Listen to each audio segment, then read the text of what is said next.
Kun,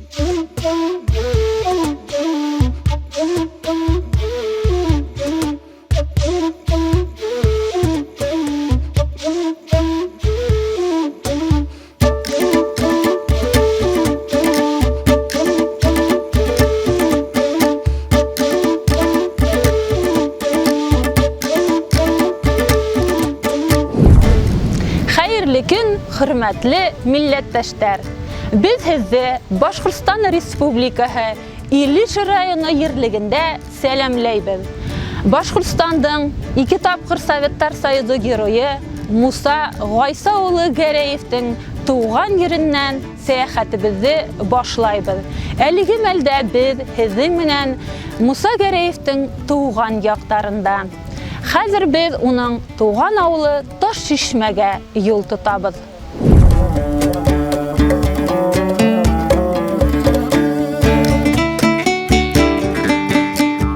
Хөрмәтле милләттәшләр, бына biz Ташчишмә авылына килеп йеттек. Алдан әйтүебезчә, сәяхәтебезнең башын biz ошо авылдан башлайбыз. 2 тапкыр Советлар Союзы Musa Gaysaoğlu Garayev'tin йорт музеендабыз. Хәзер ошо музейдың эшмәкәрлеге менән, ондагы бәйле экспонаттар менән таныштыру өчен үзе башкорт теле укытучысы Рәмзилә Рафатовнага бирәбез. Рәхмәт итегез. Рәхмәт. Хәерле көн. Без һеҙҙе ошо Musa Garayev'тың туган авылы Ташишмәлә күреүебеҙгә бик шатбыҙ. Бөгөн без һеҙҙе уның музейы менән таныштырып үтәбеҙ. Музей Musa Gaysaoğlu Garayev'тың йорты нигеҙенә урнашҡан. Ул 2 өлөштән тора. Уның бер өлөше Musa Garayev'тарҙың үткән ваҡыттағы йортон хәтерләтә. Бында ул ваҡыттағы бөтә йыһаздар да һаҡланған. Күреүегеҙсә, шул осорҙағы ағас карават, шундай уҡ ағас өҫтәл, ес самауыр, уларҙың шкафтары мейестең артында, әсәһенең ҡабаһы йөн эрләй торған, һәм бигерәк тә инде ата-әсәһенең кейемдәренең һаҡланыуы ла бик матур күренеш. Бында Гөлнәфисә апайҙың күлдәге һәм камзулы тора, ә был яҡта Musa Gaysaoğluның атаһының пинжәге һәм күлдәге һаҡланған. Бына ошо һаҡланған ҡомартҡылар, улар бөтәһе лә Мусаның бала сағын хәтерләтә. Бала саҡ ул бөтә кешене лә үҙенә тартып торған матур бер миҙгел. Musa Garayev үҙенең һуғыштан һуңғы осорҙа уйланып, сирләп алған ваҡыттарында һәр ваҡытта үҙенең туған ауылына ашҡынған. Һәм ул үҙенең уйҙары менән әсәһен хәтерләгән. Бала саҡ, ҡасан башланды һуң ул бала саҡ дип хәтерләгән ул. Әллә әсәйемдең һыйыр һауған ваҡытында биҙрә төбөндәге һөт тамсыһынанмы? Әллә йүгереп кенә быуаға төшкән ваҡытта янда ҡалған әрекмәндәр, улар араһындағы сәскәләрҙән бал йыйған бал ҡорттарында ҡалдымы бала сағым дип хәтерләгән. Эйе, бала саҡ шундай. Роберт Миңнуллиндың ошондай шиғыр юлдары бар. Ул бөтә һорауға ла яуап бирер кеүек. Бала саҡ ул беҙҙең ишек алды. Ҡапҡа төбө, урам саттары, олатайҙарҙың әле иҫән сағы, әсәйҙәрҙең йәп-йәш саҡтары. Musa Garayev үҙенең бала сағын һағыныуҙарын үҙе сығарған «Йәшәйем һәм хәтерләйем» тигән китабында «Торнаҡай» тигән бүлегендә бик күп яҙған. Ул ошонда әсәйен һағыныуҙарын, үҙенең бала сағын һәм үҙенең бала саҡтағы иптәштәре тураһында һағынып телгә алған. Малайҙар йыйылышып, урманда еләк йыйып йөргәндә, еләк йыйып, балтырған ашап, йә булмаһа башҡа йәнлектәрҙе күҙәтеп йөргән ваҡытта, Ташишмәнең тирә-яғы бик матур тәбиғәтле булғанлыҡтан, унда матур һаҙлыҡтар да, буалар да булғанлыҡтан, бик күп ҡош-ҡорт һәм йәнлектәр булған. Һәм ошо ваҡытта малайҙар торна ояһына тап булалар.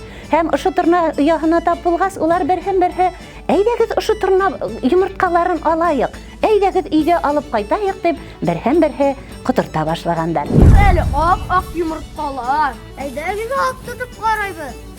Ет ялалар, әйҙәгеҙ өйгә алып ҡайтабыҙ. Уй, ярамаҫ, нимә эшләтәбеҙ шуҡынан?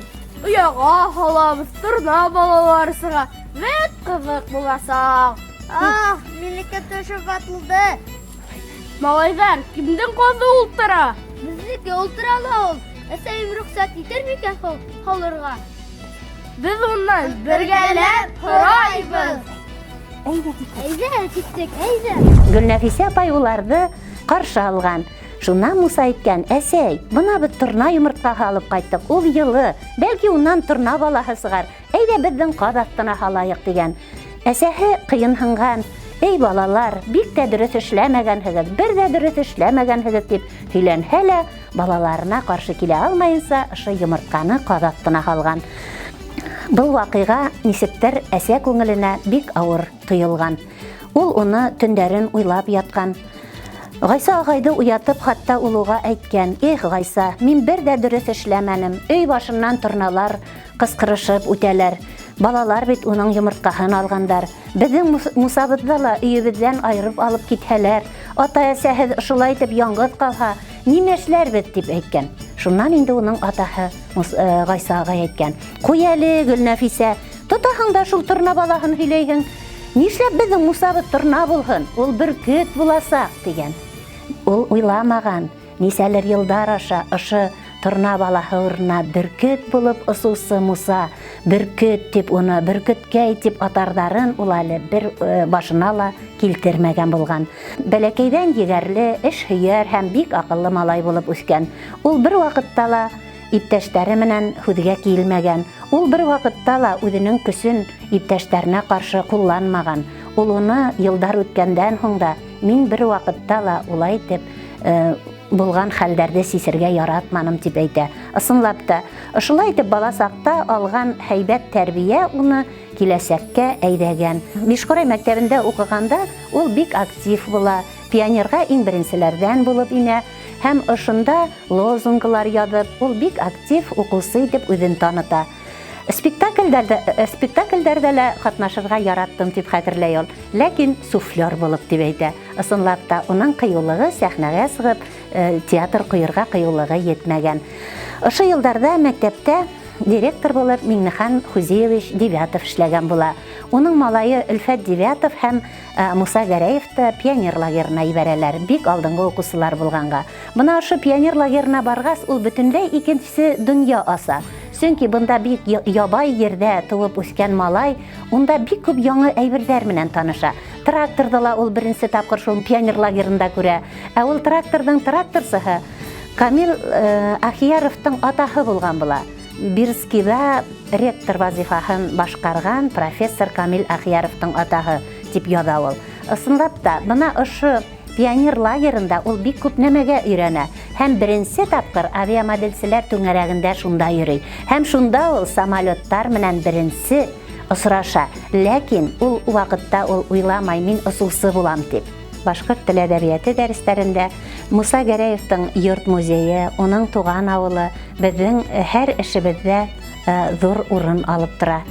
Мин үземнең дәресләремдә Мусаның тормышы менән бәйләгән осрактарда ондай дәресләр бездә бик күп. Чөнки туган ер материалы ул бөтә дәрестә лә кулланыла. Ошо туган як менән бәйләгән осракта без еш кына Муса Гәрәевте телгә алабыз. Чөнки ул безнең генә түгел, бөтә илебезнең, дөньяның горурлыгы булып тора. Муса Гәрәевтың туган авылына якын яшәү, уның йөргән хукмактарынан йөрү, уның уртлаган һыударын эсү безнең балалар өстендә зур горурлык. Ташишмә авылына килү Мусаның музеена кермәенсә бер вакытта ла үтмәй. Һәр бала кирип, һәр бер класс бында кирип, үзләренең Мусаның музеен карап киткән бөек шәхестәрнең язмаларын укып, уның әсәһе, атаһы, тугандарының фотоларын карап, ошолай итеп танышып сыгып китәләр. Был инде килгән кунактарга ла визит карточкабыз булып тора. Чөнки һәр бер кеше Бишкурай авылындан дип әйтһәк, Илеш районы дип әйтһәк, Мусаның музее бар икәнен белә, һәм ул музей тураһында һораша, һәм килеп күрү теләге бар икәнен әйтеп үтә. Районда Муса Гәрәев исеме менән бәйле урындар бик күп. Был урындарга безнең балалар, ата-әсәләр, авыл халкы актив йөрөй. Һәм ошо урындарның береһе Үргиерки авылында күптән түгел генә асылган Муса Гәрәев исемендәге башкорт тарихи мәдәни үзәге. Хәзер без юлыбызны ошо үзәктә дәвам иттербез. Муса Гайса улы Гәрәев Елдәк ыруы башкорты. Безнең ошо үдәктә уның зур шәҗәрәһе бар. Ул шәҗәрәне безгә төзеп бирделәр безнең районыбызның тарихчылары Фидан Мәрвәров һәм Рөстәм Камалов. Был шәҗәрәне улар безнең Төньяк Көнбайыш диалектында төзегәннәр һәм инде бик күп көстәрен халгандар. Безнең өстендә бу зур бүләк булып тора. Безнең башкорт тарихи мәдәни үдәгенә килгән барлык кунактар да ошо шәҗәрәне карап, танышып, безгә бик күп сораулар да бирәләр. Һәм инде без иң беренче сиратта үзебезнең героебызның Муса Гәрәев улының Муса Гайса улы Гәрәевтің шәҗәрәһен һөйләп үтәбез инде. Һәм тагын да үзебезнең шулай Төньяк Көнбайыш диалектына ла тукталып китәбез. Муса Гайса улы Гәрәевтің бұл шәҗәрәһе күрүгезчә Төньяк Көнбайыш диалектында төзелгән. Төзүчеләребез үзебезнең тарихчыларыбыз Фидан Мәрвәров һәм Рөстәм Камаловтар. Һәм бұл шәҗәрәне улар төзегәндәр 5-6 ел элек. Һәм бүгенге көндә инде без яңа уйлар, яңа планнар белән яшәп ятабыз. Ошо шәҗәрәне тагын да байытып, чөнки менә буларның битен барыгында балалары, инде тугандар барлыкка килгәндер, тагын да зурайтып, тагын да байытып, үзебезнең әдәби башкорт телендә матур иттереп эшләп элеп куярга.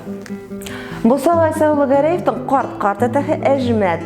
Һәм бына без бұл шәҗәрәгә караган инде, Әҗмәт бик күп улдар уның туган. Габид, Сайфулла, Габдулла, Кадрас, Габдулвахаб, Сайфетдин, Сайфелмөлк, Габдел-Салих, Габдел-Кадир, Габдел-Каюм һәм дә Габдракиб. Бына ошо тармактан Габдракибтан безнең китабының атаһы Муса Гайса улы Гәрәев бит инде, уның атаһы Әхмәт Гәрәй. Менә Әхмәт Гәрәйдән безнең Муса. Шулай Валерий менән Евгенийның да балалары Ольга, Антон, Данил, Михаил, Юлия, Тимур, Артурдар. Муса Гайса улының тормыш иптәше белүбезчә урыс катыны бит инде. Һәм инде шуңа күрә уның улдары ла шундай Валерий һәм Евгений исемле булгандардыр дип уйлайбыз инде. Быел яй-көне улар кайтып киттеләр. Бик тә кызыксынып, ошо шәҗәрәне карап, өйрәнеп, тагын да үзләренең материалларын безгә бирергә һәм безнең менән ошо элемтәдә торырга һөйләшеп киткәннәр. Сәяхәтебезнең һуңгы нөктәһенә килеп җиттек. Без хәзер һезнең менән Үргиеркей авылында урынлашкан 2 тапкыр Советтар Союзы Муса Гайса улы Гәрәевтің музеена рәхим итербез. Һәм музейның дап тупланган бай, матур материалдар белән якындан танышырбыз. Муса Гайса улы Гәрәевтің музейы геройның тууына 70 ел тулу айканлы басыла. Бұл 1992 елдың 8 июле була. Шу көндө туган авылы Ташишмәдә йорт музейы асыла. 15 яшьтәре тулгас Муса Гәрәев үзенең дусы Муталлаб Газетдинов менән Өфе калаһына юлланалар. Улар Өфөгә тимер юлчылар техникумына укырга керү теләге менән баралар. Беренче елда укырга инә алмайлар, чөнки улар урыс телен белмәйләр. Һәм икенче елдан алып улар укударын башлайлар. Шул вакытта Муса Гәрәев яшь егетләрнең, кызларның Өфе аэроклубында шөгыльләнгәннәрен күреп, үзе лә ошо теләк менән яна башлай. Муса Гәрәев иң беренче У-2 өйрәнсек самолетта усырга өйрәнә. Без монда ошо самолеттың макетін күрәбез.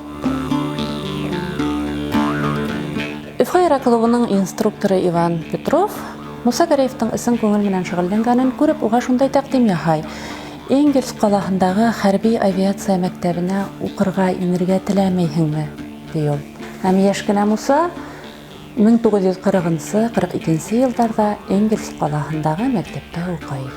Был диорамалар без Муса Гайса улының бәләкәй сагында булган әйберләрне күрәбез. Монда самавыры ла бар, керосин лампаһы бар, үтек, патефон, репродуктор, сабата, кул тирмәне, барлык әйберләрдә Муса Гәрәевтің бәләкәй сагында булган. Бұл диорамала без Муса Гәрәевтің Өфеләге фатирының бер өлешен күрәбез. Бар әйберләрдә Муса Гәрәевтің үзенең әйберләре. Ултырган диваны, ултыргысы, өстәле, уның конспекттар язган дәфтәре, күзлеге, төрле самолет макеттары, хатта шифонера, үзе бүләк ителгән, үзе укырга яраткан китаптары Күнделікке кие тұрған подполковник кителі һәм шулай ук полковникның парад формаһын күрәбез. Бұл У-2 самолетының макеты. Ушу самолетта Муса Гайса улы иң беренче осышын яһай. Муса Гареев портреты. Портреттің авторы Башкортостандың халық рәссамы Рашид Нурмухамедов.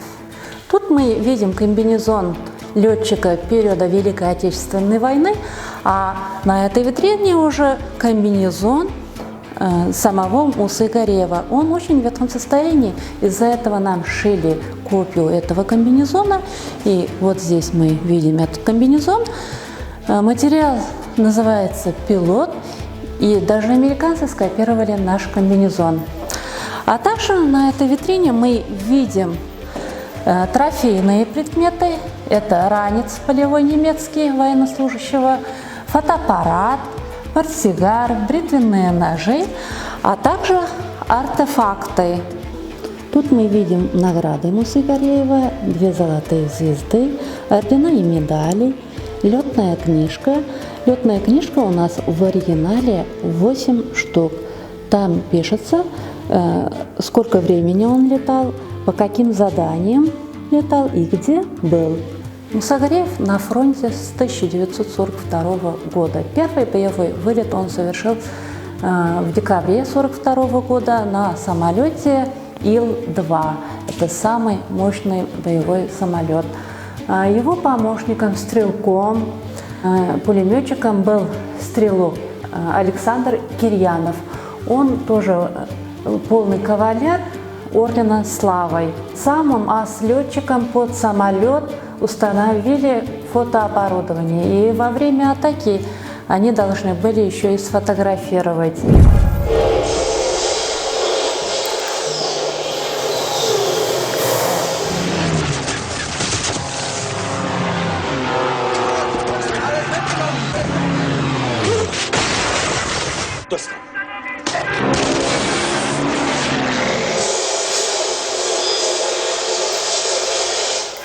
Сражался Муса Гайсович под Сталинградом, в Донбассе, в Крыму. Всего было 250 боевых вылетов.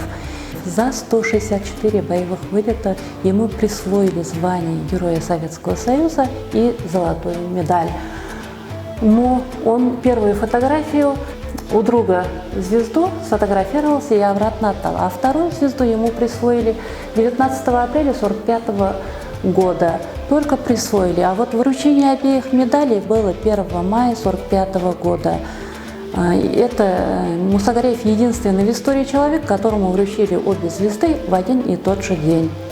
День Победы он встречает в Москве, был участником парада Победы.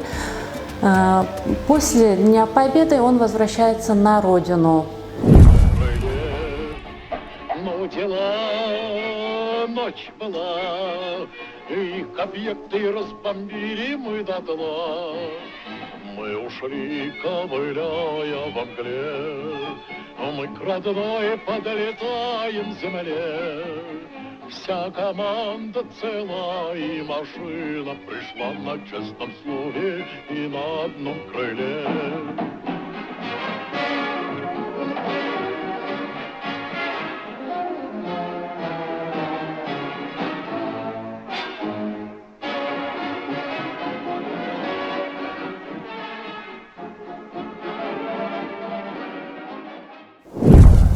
С 1945 по 1965 годы он проживает в Москве, служил в авиационной дивизии особого назначения. И вот в эти годы его засекреченный, он учился в Академии имени Фрунзе, в Академии Генерального штаба. Был и в Алжире, и в Финляндии, и в Японии, и в Китае, и в Индии, но все засекречено. С 1965 года он был председателем ДОСААФа Башкирского обкома и проработал до 1977 года, после чего уже уходит на пенсию. В 1943 году он встретил свою первую и единственную любовь Галину Александровну Мигунову. Они с ней прожили 44 года. первого раза, как увидели друг друга, и почему-то потянулись друг к другу. И так вот полгода дружили, а через полгода, вот как в фильме «В бой идут одни старики», пошел к командиру полка просить разрешения жениться. Я все говорила, подождем до конца войны. Тогда он говорит, а мы можем не дожить до конца войны. Ну и командир полка сначала, что? А потом подумала, говорит, а что, ребята, молодость один раз бывает. Женитесь. Семья Мусы Гореева, жена Галина Александровна Гореева. Когда они проживали в Москве, она работала в одном конструкторском бюро, к сожалению, тоже засекречено, не то с авиацией, не то с космонавтикой связанные. Сыновья Валерий и Евгений. Валерия, к сожалению, давно нет в живых, он был программистом, а сын Евгений, кандидат биологических наук, преподавал в Башкирском государственном университете. Папы не было. В 1943 году у него был снаряд малокалиберный, зенитки, пробил, броню замечательно пробил и взорвался прямо в кабине у них. А это же фактически такой бронекорпус, они там, в общем, как в консервной банке ты находишься. Вот. У него бронеспинка была, вот дядя Саша там у него в спину попал осколок, но, правда, слава богу, там не перебило ничего. Вот. А у него барабанный перебой был, и, видимо, контузия была очень сильная. Тут можно увидеть фотографии со знаменитыми людьми Республики Башкортостан, с Камилем Ахияровым, поэтом Якупом Кулмуем, с Мустаем Каримом также, и с героем Советского Союза Анваром Абдуллиным, он тоже уроженец нашего Илишевского района. Тут уже видим фотографии с открытия музея, барельеф в городе Уфе, на доме, в котором он жил, музей Мусы Гореева в деревне Ташишме. Его не стало в 1987 году, и он похоронен в парке Победы. И памятник на том парке, бронзовый бюст дважды Героя Советского Союза Мусы Гореева, установленный в Уфе на бульваре Славы. Этот бюст был установлен в 1951 году в деревне Илякшиде, но в 1967 году его перевезли в Уфу. На этой витрине тоже личные вещи Мусы Гореева, дорожный тревожный чемодан, китель, разные значки и удостоверения, почетные грамоты, шинель офицерская, именная шпага, краги, фуражка, а также книги о нем и его книги. Муса Гореев музейна һәр вакытта балалар да, өлкәннәр дә йөреп тора. Мәктәп укучылары белән берлектә төрле дәресләр үткәрәбез, төрле акцияларда катнашабыз, конкурслар үткәреп тора музей. Бик теләп катнашалар балалар. Патриотик рухта тәрбияләү өчен балаларда Муса Гореев музее бик зур роль уйнай.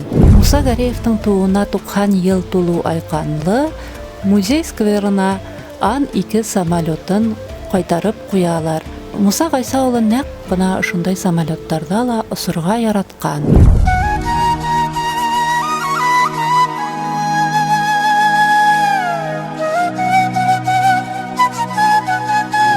Хөрмәтле милләттәшләр, без юлыбызны Бишколой авылындагы Урта дөйем белем бирү мәктәбендә дәвам итәбез. Бүгенге көндә мәктәп Муса Гореев исемен йөритә. Һәм ошо мәктәптең матур итеп, истәлекле итеп эшләнгән музей залы бар. Ошо хакта кыскача гына сезгә мәктәп директоры Эльвира Фатимовна бәян итәр. Рәхим итегез. Музей в нашей школе функционирует с 1975 года. Инициатором создания данного музея был учитель начальной военной подготовки, капитан в запасе, участник Великой Отечественной войны. И также с созданием музея помогал сам Муса Гореев. В 1983 году мы получили свидетельство «Школа-музей».